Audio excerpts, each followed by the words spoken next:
Alright, so in this video, I'm going to show you how to get started with our new pictochart for acrostic poem. So what you're going to do is make sure you're on the website first and log in. If prompted, make sure you hit login with Google. And when you see this page, you're going to move over here to the left and you're going to click on infographics right here. So you can start by picking one of these layouts, or you can start from a blank canvas. So the reason we're picking this is if you scroll to the bottom, you can give yourself more space if you have a longer name. So what I want you to do after this is I want you to hit share. We're not going to share it yet, but hit share. Oh, I got to rename it first. So you can rename it acrostic poem. And then we're going to hit share.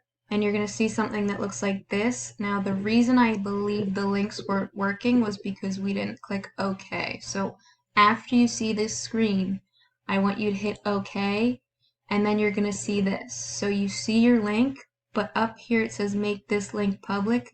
I want you to flip that on.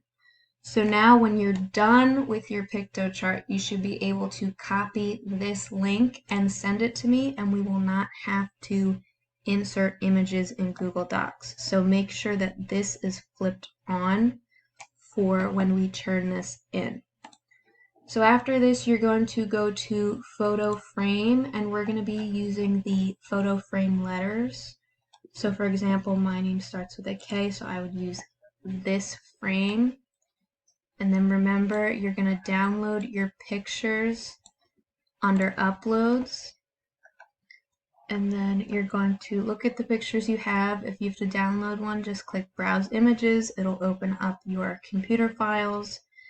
So I already have some. So say I want to put this in the frame, I would just drag it over and it goes right into the frame.